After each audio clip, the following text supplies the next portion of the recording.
Habíamos quedado en ricos y pobres. Como a chicos, bueno, tuvimos como inconveniente técnico del Zoom, todavía no podemos pagar el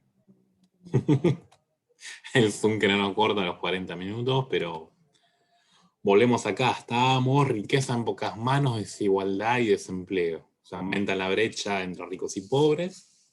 Monopolio, las empresas chicas son devoradas por las grandes e imponen su voluntad.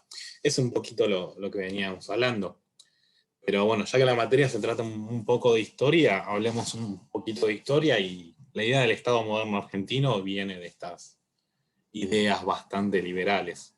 Habrán escuchado seguramente que la Constitución argentina está basada mucho en la Constitución de Estados Unidos, una constitución bastante liberal. La idea del Estado moderno, de la generación del 80, eh, está basado un poco en estos principios.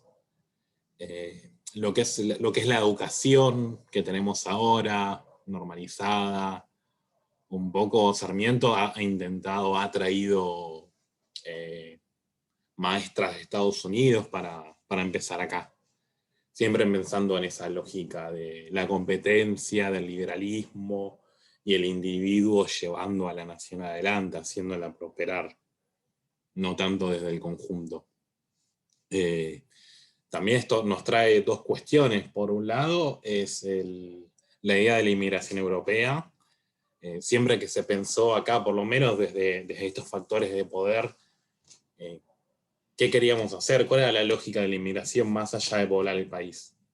País que hoy en día todavía está muy despoblado y necesita poblarse.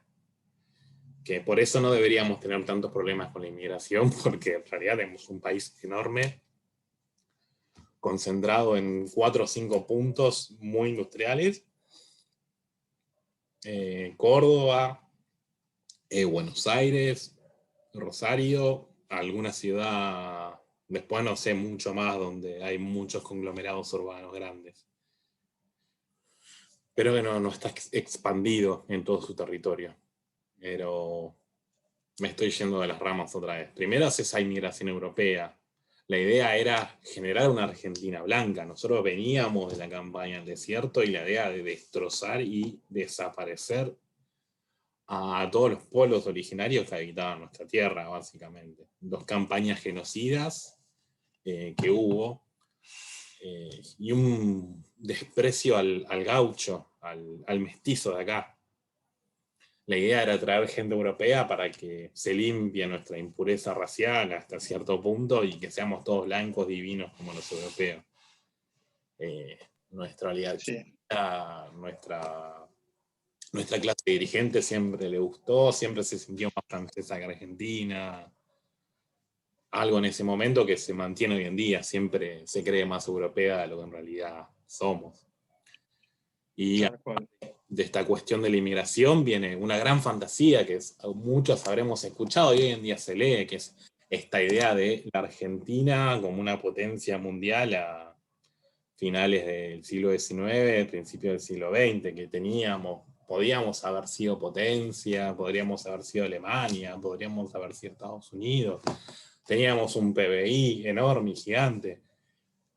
Sí, pero concentrados en muy pocas manos, y tampoco hasta ahí, concentrado en muy pocas manos. ¿Qué sentido tiene que vos tengas disponible en un país 100 millones de dólares cuando 96 millones de dólares están en manos de 5 o 6 familias, por darte un ejemplo? No tiene mucho sentido. Un país puede ser muy rico en ese sentido, pero si no se distribuye, la gente se muere de hambre.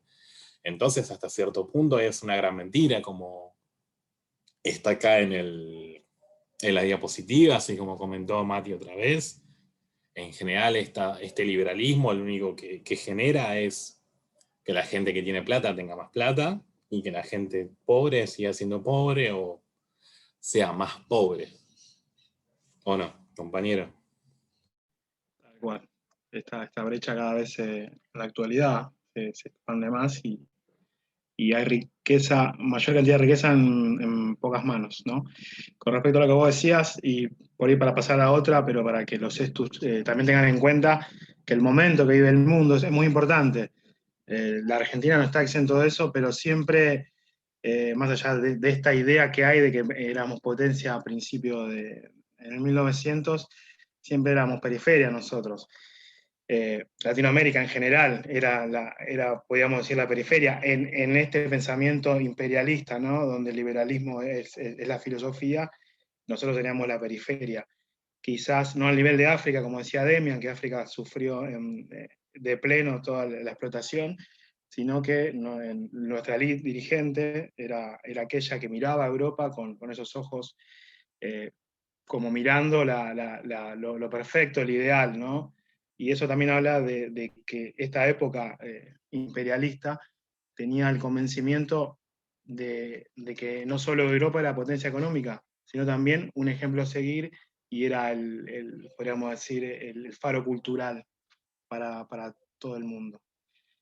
Acá entramos ahora a dos personajes claves. Cuando ustedes escuchen economía tradicional, creo que se puede denominar las teorías económicas tradicionales, siempre vienen a escena Adam Smith y David Ricardo, que está más abajo. El primero, Adam Smith, digamos, es un economista escocés y filósofo también, como el ideario de esta idea de la mano invisible, ¿no? Es quien va a desarrollar este pensamiento liberal, o sea, de libre mercado, y básicamente nosotros estuvimos desarrollando en la filmina anterior la cuestión del libre mercado, es la de dejar librado, digamos, al propio mercado nuevamente toda la ley de oferta y demanda, o sea, la nula intervención estatal. No sé si quieres agregar algo más de Adam Smith, capaz que ya lo estuvimos explicando arriba, pero algo que te haya quedado, Demian, sobre No, este yo creo que personaje. ya le estuvimos dando como duro y parejo Tenemos. a estas ideas de liberalismo, pero nada, en general pensemos que mientras menos Estado hay, más control hay, y en general a la gente que trabaja es donde más perjudicada sale. Tal cual. El que vamos a hacer un poco más de hincapié, porque nosotros, y un poco Demian estuvo hablando del paralelismo, o sea, qué pasaba acá en el país o en Latinoamérica, mientras pasaba todo esto en Europa, que lo vamos a ver seguramente en la clase próxima, los modelos agroexportadores en América Latina, en Argentina, pero también en América Latina. Eh, Todo este ideario se lo debemos acá al hombre David Ricardo, un economista inglés, es el que va a desarrollar la teoría de ventaja corporativa. ¿Qué quiere decir esto? Que cada país debe especializarse en lo que naturalmente tiene.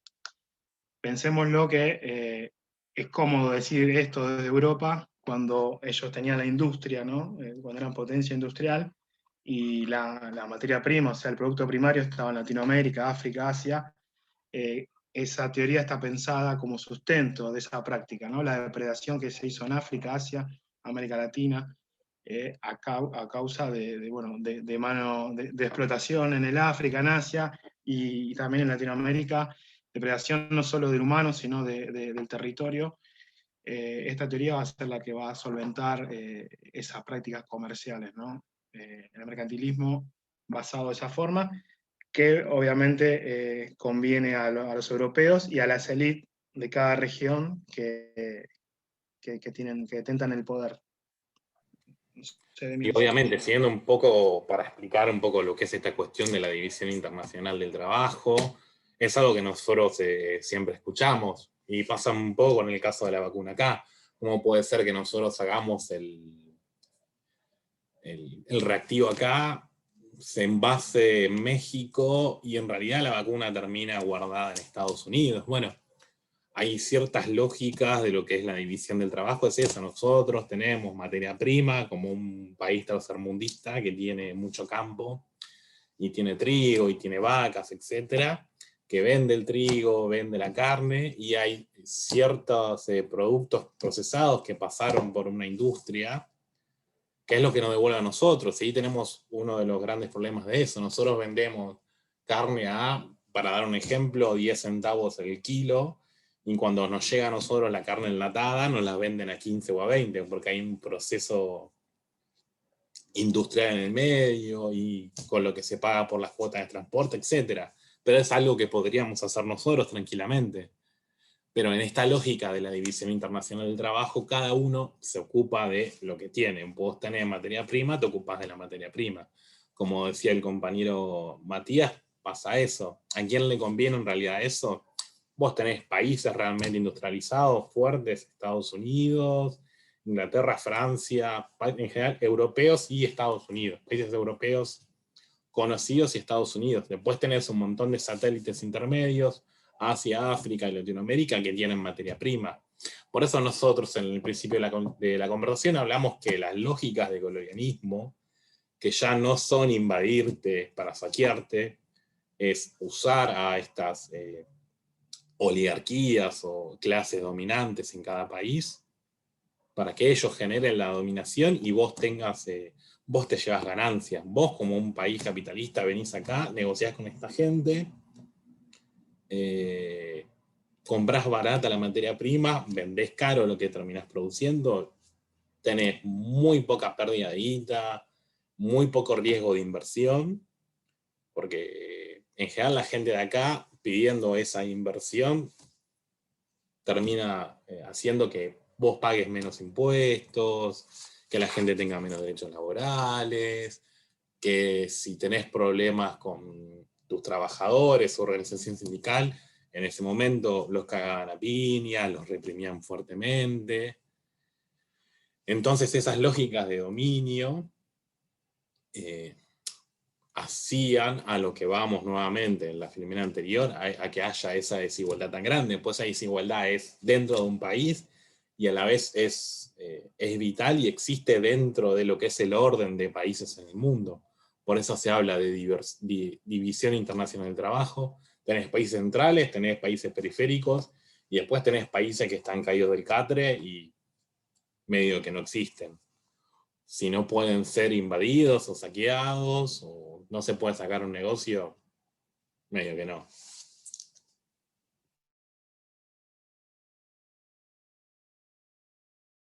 Sí, sí, sí. Tal cual. Ajustando la lógica al presente, creo que es un buen análisis, Demian, el que haces, ¿no? Estaba viendo el dibujito de la caricatura, pero no trato de distinguir, pero sí, es un gran capitalista esperando el trabajo, los productos del trabajo de primaria, ¿no? En el campo. Más que nada para sumar y para que también los estus tengan ahí presentes si quieren anotar, ¿no? Pues está bueno que lo sepan también, porque es importante. Cuando hablamos de potencias mundiales, como decía Demian, sí, siempre Reino Unido, que históricamente potencia mundial, en esta época empezará a declinar. Francia, con capital mixto en industrializado y todavía seguía con la industria del campo, y empieza a asomar Alemania. Alemania se sube a esta ola, digamos, ya en la segunda revolución industrial, donde va a empezar a explotar la química y la metalúrgica y se va a posicionar como una gran potencia, el imperio alemán. No sé, para cerrar también y que los estus se vayan ahí armando una línea de tiempo mental, toda esta ambición europea por expandirse, por colocar mercado, por expandir el capitalismo, va a ser un cúmulo de tensiones dentro de Europa que, bueno, desembocaría en la Primera Guerra, entre otros factores, pero la Primera Guerra Mundial, que, que es un punto importante para marcar el tiempo, ¿no? Muchos historiadores, o un gran historiador que con Demian tenemos medio de cabecera, va a decir que el siglo XX realmente empieza ahí, desde la Primera Guerra hasta la caída del muro. Es un corto siglo XX. No sé si pasamos ya a Carlos Marx, como Sí, digas. comentario rapidísimo. Bueno, como dice bien ahí la diapositiva, bueno, es nuestro lugar en esa división internacional de trabajo, es el modelo agroexportador, es campo y vacas y exportar eso. Por otro lado, todas estas tensiones con Europa que desembocan en la Primera Guerra Mundial, uno le han enseñado, por eso nosotros en las clases anteriores hemos hablado de qué es la historia, quién la dice, si existe una historia o no existe una historia y qué tan lineal es. En general nos enseñan que en la Primera Guerra Mundial había alguien que era malo, había alguien que era bueno, había alguien que vino a salvar la democracia o la libertad o la paz, pero en general la mayoría de estos conflictos tienen bases económicas. En Europa se competía por mercado. no se competía por el amor y por llevar la paz y los buenos valores y la democracia y bla, bla, bla. Eran muchas competencias económicas. Y en general, cuando vemos conflictos en el mundo de ahora o en tiempos presentes, tenemos que ver qué intereses hay ahí. Es muy interesante poder ver muchas disputas internacionales, muchas guerras, viendo a ver a quién afecta, a quién le conviene y qué materia prima se puede explotar en ese lugar. Muchas guerras en África, muchos problemas limítrofes, Irak, Irán, todas esas cuestiones vienen con una lógica de una explotación imperialista de recursos naturales. Así que eso siempre está bueno tenerlo en cuenta. Y ahora sí, bajamos con el compañero Marx.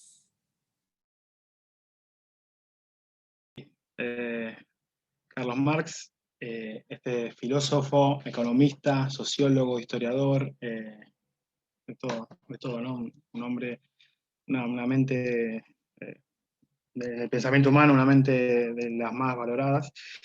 En el tomo va a escribir El Capital, una obra muy importante, ¿no?, en la historia del pensamiento.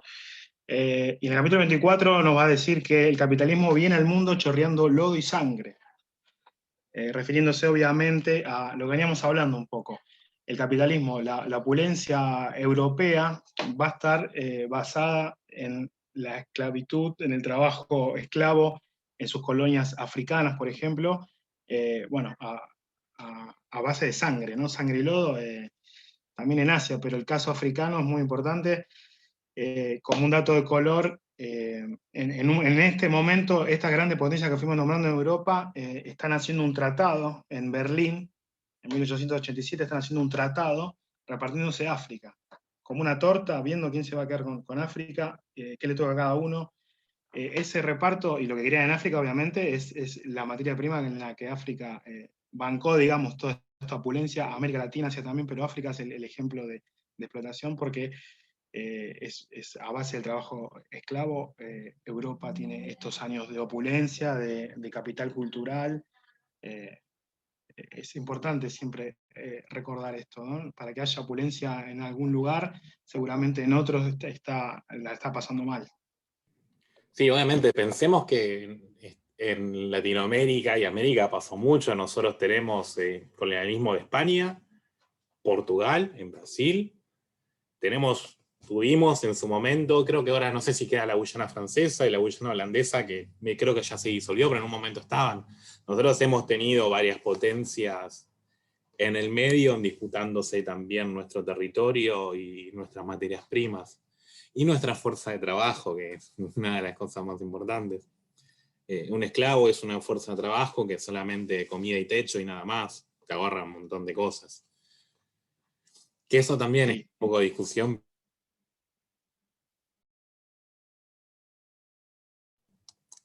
Ahora sí, en tal caso la cuestión de la plusvalía y vivir sobre la sangre, el sudor y las lágrimas del trabajador es un poco lo que te dice el comunismo.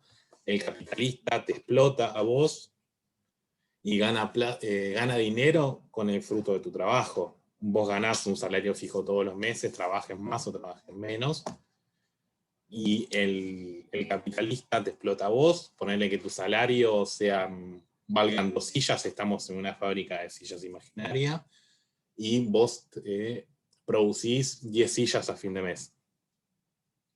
En realidad, tu empleador, para pagarte a vos, tu salario equivale al valor de 2 sillas. Entonces, vos hiciste 10 sillas, tu salario equivale al valor de 2 sillas, las 8 sillas que restan es ganancia para el empresario, que en realidad ha pagado impuestos, y te tiene en blanco, ha pagado cargas impositivas, etc. Pero después es todo ganancia de él. ¿Y qué es lo que puso él? Puso un capital, pero no se arriesga a sí mismo, no se explota a sí mismo para conseguir eso, sino que lo hace a través de tu trabajo y tu explotación. ¿Sí? Eso es un poco, muy resumido, de lo que habla un poco Marx. ¿Sí? Sí, sí, muy, muy resumido porque es muy amplio, todo aplicado, ¿no?, a lo que estamos viendo nosotros. Acá nombramos la plusvalía, que es un poco lo que también me anima por ese lado, que es la teoría marxista, pero está pensada para esta sociedad industrial europea de finales del siglo XIX, o del siglo XIX, pero que está en vías de industrialización. Por eso la plusvalía se puede aplicar bien en ejemplos industriales o de fabricación, ¿no? Es esta. Más abajo creo que está un ejemplo, pero es medio parecido al que vos decías, Demian, que el capitalista, por ejemplo, paga 50 pesos, un ejemplo, al obrero por su trabajo, que ese salario está pensado, esos 50 pesos están pensados por el empresariado, que es lo mínimo que necesitas o sea, para vivir, para comer, vivir y mañana volver al laburo. No hay, en este momento que está escribiendo Marx El Capital, no está pensado más allá de eso. El salario es pagarte lo justo y necesario para que sigas con vida y mañana vuelvas al trabajo. Entonces el obrero con sus horas de trabajo, con su capital humano, con su fuerza de trabajo, produce al valor de 150. Ese plusvalor, o sea, son esos 100 pesos que queda para el empresariado. Para la burguesía que va a reproducir, o sea, con esta ganancia va a haber una reproducción del capital. eh, entonces pensemos nosotros, ¿no?, trayendo para acá, nuestros abuelos, nuestros bisabuelos trabajando, digamos, lo que han contribuido nuestros abuelos, bisabuelos, lo que han contribuido en la ganancia de estos primeros capitalistas en el país, por ejemplo, de estos grandes empresarios que después por herencia y por reproducción de capital fueron siendo grandes empresariados. Todos nuestros abuelos, bisabuelos, la parte que tienen, ¿no?, de su esfuerzo dentro de esas empresas. Que antes, principio, en esta época, 1900, muy distinto a lo de hoy, recién los sindicatos empezaban a organizarse, pero al nivel de ley laboral que hoy tenemos, que faltan más cosas, pero que digamos está un poco más tutelado el tema, era muy distinto en este comienzo, ¿no? Para terminar, Demian, y te dejo porque tampoco es un tema muy complejo, como decíamos, pero la teoría marxista lo que sirvió mucho fue como un apoyo ideológico bueno, para distintos partidos de izquierda y para muchos sindicatos también. Eh, de ese tema Demian sabe mucho, así que por eso lo quiero dejar a él, pero fue una teoría que sirvió, y lo importante de acá es la organización, ¿no? La organización y la comunidad. Todos los trabajadores. El final del manifiesto comunista dice trabajadores del mundo unidos. Bueno, este mensaje creo que es el que podría ser lo opuesto a aquel liberalismo que va por las vías individualistas. Sí, un poco me parece que es como una respuesta a esa idea liberal y con el capitalismo, viendo cómo eran las condiciones laborales y las consecuencias de la gente de esa explotación. Volviendo un poco a un tema anterior, y ya para cortar, porque se nos está haciendo largo, lo pensamos con Mati a 20 minutos y ya se nos fue, pero bastante. Y pensando que estos son acercamientos mínimos para que entendamos contexto de lo que vamos a dar en historia en adelante. No hemos tenido experiencias comunistas nosotros en general en Latinoamérica. No creo que podamos pensar que la experiencia de Cuba es una experiencia comunista como teóricamente está planteada, pero sí lo que nos ha llegado a nosotros el comunismo un poco es lo que dice Matías. Nosotros hablamos de la inmigración y qué es lo que es el liberalismo, qué es lo que son las clases dominantes de Argentina. Pensaban que iba a ser la inmigración, pensaban que iba a venir un europeo que era arquitecto, un europeo que era que quería poner una empresa, que iban a venir italianos, franceses, ingleses, llenos de guita. En realidad vinieron españoles pobres y analfabetos, italianos pobres y analfabetos, escapándose de la hambruna, escapándose de algún conflicto interno. Vinieron muchos inmigrantes de Europa del Este que ya venían con estas ideas, con un poco de lo que es anarquía, con un poco de lo que es el comunismo. Y como dijo Matías, entonces a nosotros lo que nos llegó es eso, lógicas de organización, esta filosofía comunista, que tuvo como mayor impacto en esos trabajadores que vinieron. Toda esa gente que vino a Europa a matar el hambre, que era un poco a eso vinieron, fueron los trabajadores de las fábricas. y fueron los que se empezaron a organizar y a tener los primeros pedidos de derechos laborales. Ahí hubo las primeras huelgas, las primeras represiones. Podemos hablar un poco en algún momento de la Patagonia Rebelde. Está bueno eso, lo podemos mandar como actividad, ¿no? Para que chusmen qué es la Patagonia Rebelde y qué podemos sacar de ahí. Algo lo Estaría vamos a bueno. hacer. Ahora, después, más tarde, le vamos a mandar las actividades aparte, más allá de esto. En fin, más o menos esto es lo que queríamos charlar. Están totalmente en disputa estas ideas constantemente. Se escucha mucho de que si se le quiere cobrar impuestos a la gente que tiene plata, son ideas comunistas. Si se le quiere, si queremos juntar todo lo que es el sistema de salud manejado por el Estado, son ideas comunistas. Que sí y a la vez no, porque las lógicas que están atrás de esas ideas son distintas al comunismo. Ningún Estado capitalista actual va a pensar en agarrarte todas las empresas del país y quedársela y manejarlos ellos. No es un sueño, no lo va a hacer ningún partido político en estos momentos. Eso es una fantasía. El otro que quería hablar un poco y aclarar del liberalismo es...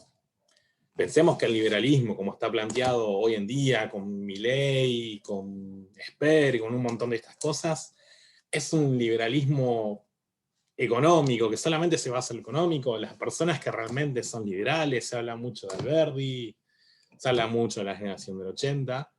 Las personas que son liberales, como se entiende el liberalismo, quizás en Europa y en Estados Unidos, gente que son pro derechos sociales, pro aborto, pro LGTBIQ+, el liberal de en serio cree que cada uno puede hacer básicamente lo que quiere, mientras no afecte al otro. Pero habla mucho de libertad.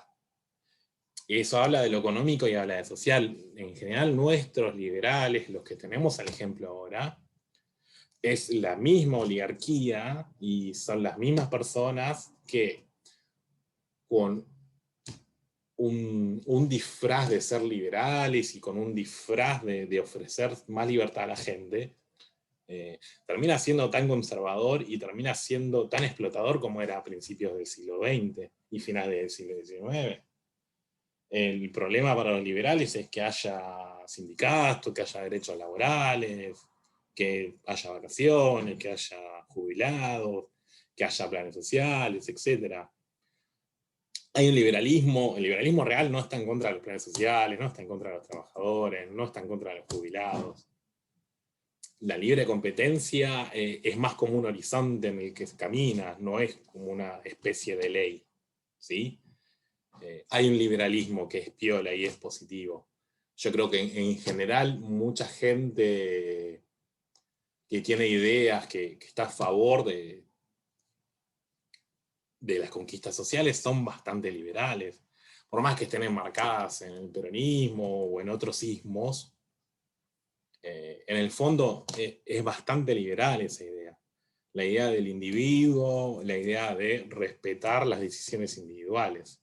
Así que nuestro liberalismo, como es muy, que puede ser una palabra cipayo, que mira mucho para afuera y no ve el adentro, en general es muy conservador, es muy católico, no está mal ser católico, está mal qué es lo que haces con el catolicismo, es todo un tema eso. Pero tienen una idea, el liberalismo está muy mal aplicado acá. Ningún país, ni Estados Unidos, es liberal con su producción industrial o su producción de carne o su producción del campo. Nosotros tenemos muchos problemas. El famoso ejemplo de podemos exportar limones a Estados Unidos es eso. Estados Unidos cuida su producción nacional, intenta meterte un montón de impuestos a la importación para que la gente consuma lo que produce su propio país, y un montón de países de Europa también.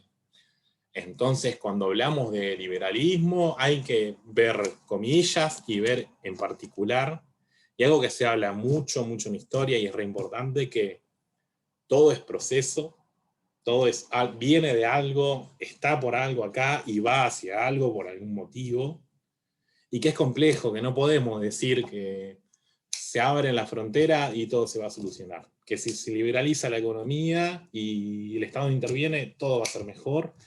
Que si entramos en un comunismo en que no existe un capitalista, todo se va a solucionar mágicamente. Ninguna de estas dos cuestiones teóricas, de por sí, cuando las querés aplicar, terminan siendo soluciones. Pues la realidad es muchísimo más compleja y tiene un montón de aristas, tiene un montón de partes. Entonces, son dos corrientes que teóricamente, para producir, para pensar, para darte ciertos valores con el que ver el mundo, ver la política y ver la economía, están buenos. Después, cuando los querés poner en práctica, hay un montón de factores que están en juego y no podés ser tan reduccionista. Por eso es como muy engañoso las dos posturas.